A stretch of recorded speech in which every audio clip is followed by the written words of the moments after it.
আসসালামু আলাইকুম। Lifestyle with বউ শাশুড়ি পেজের পক্ষ থেকে আপনাদেরকে স্বাগতম জানাচ্ছি। আশা করি আপনারা ভালো আছেন।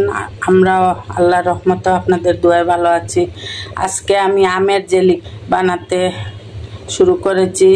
প্রথমে আমি মেজারমেন্ট কাপে 4.5 কাপ আম নিয়েছি আর এর ডাবল পানি 9 কাপ পানি নিয়েছি।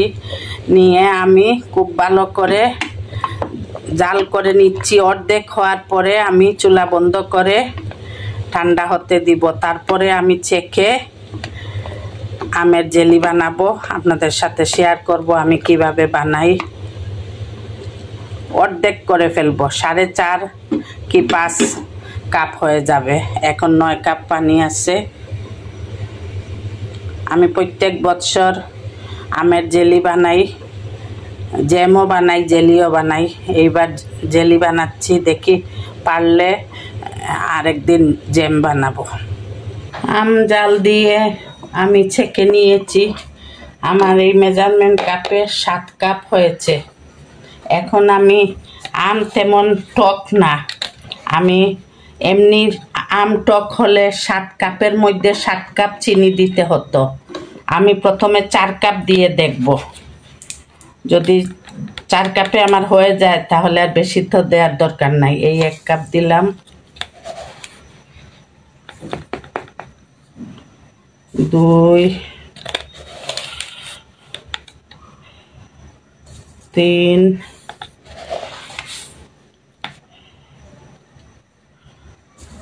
4। এখন আমি অনবরত নাড়তে থাকবো,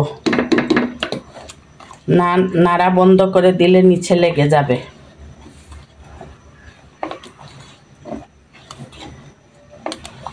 আমি কোনো কালার দিব না, এই কালারই রাখবো, অরিজিনাল কালার যেটা আম থেকে বের হয়েছে ওইটাই থাকবে। আমি এতটুকু, এই দেখতেছেন, এতটুকু আমি লবণ দিয়ে দিচ্ছি। মিষ্টি জিনিসে একটু লবণ দিলে মিষ্টিটা ভালো আসে। আমি 4 কাপ চিনি দিয়েছিলাম, আমার মনে হচ্ছে আরো 1 কাপ লাগবে, আর 1 কাপ দিয়ে দিলাম। এখানে আমার কিন্তু আমের রস ছিল 7 কাপ। আম যদি টক হতো বেশি তাহলে আমার 7 কাপই চিনি দিতে হতো। এখন আমার চিনি 5 কাপ দিলাম, আশা করি হয়ে যাবে। একটা লেবুর রস আমি দিয়ে দিব। এই আমার জেলি পড়ে যাচ্ছে, এর মানে আমার জেলি আর একটু হবে। আমার ম্যাঙ্গো জেলি রেডি। আমি এখন চুলা বন্ধ করে দিব। আর আমি সাথে সাথে বয়মে ভরবো না, একটু ঠান্ডা, একটু বেশি হয়ে গেছে গরম, একটু ঠান্ডা হোক, তারপরে আমি গরম থাকতেই বয়মে ভরে দিব। এটা নিয়ম, গরম থাকতে ভরা। আর আমি এত ঘন করি নাই, একটু পাতলা করছি। ঠান্ডা যখন হবে তখন একবারে অরিজিনাল জেলির মতো হবে। আমি বয়মে ভরে আবার আপনাদের কাছে ফেরত আসছি।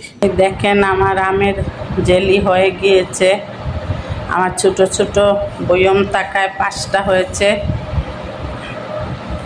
আপনারা ইচ্ছা হলে ছোট ছোট বয়মে, কিন্তু আমি আপনাদেরকে সাজেস্ট করব যে আচার হোক আর জেলি হোক ছোট ছোট বয়মে বানানোই ভালো।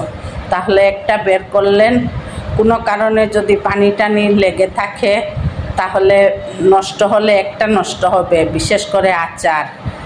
আর বড় বয়াম হলে তো সারাটা নষ্ট হয়ে যাবে। সেজন্য চেষ্টা করবেন ছোট ছোট বয়ামে। আমার নাই দেখি আমি করছি, কিন্তু তারপরেও মনে হচ্ছে যে ভালোই হয়েছে। আমি এর জন্য আপনাদেরকে এটা বললাম। এই 2টা আমি সম্পূর্ণ ভরে নিছি, সেজন্য উপরের ফিনিশিংটা সুন্দর। আর ওইগুলো একটু আমি পরে আবার একটু বাকি ছিল, উপরে দিয়ে দিছি ঠান্ডা হওয়ার পরে, এর জন্য এরকম হয়েছে। কিন্তু সব একই সাথে করা। আপনারা এরকম আম থাকতে থাকতে আমের জেলি সারা বছরের জন্য বানিয়ে রাখেন। আমার নাতি তো খুব শখ করে খায়, সেজন্য আমি বানিয়েছি। আমি পরবর্তীতে আমের জ্যাম বানাবো, তখন আপনাদের সাথে শেয়ার করব। আজকের মতো বিদায়, আল্লাহ হাফেজ। আসসালামু আলাইকুম রহমতুল্লাহি ওয়া বারাকাতুহু। আরেকটা কথাই দেখেন, আমি কাজ করতেছি, পড়তেছে না, এই আমার ভালো করে একবারে দোকানের মতো সেট হয়ে গিয়েছে, দেখতেছেন তো। আমি কিন্তু ফ্রিজেও রাখি নাই, এই দেখেন এখনও পড়তেছে না, সেট হয়ে গেছে, তাইলে বুঝবেন যে ভালো জেলি হয়েছে। আল্লাহ হাফেজ।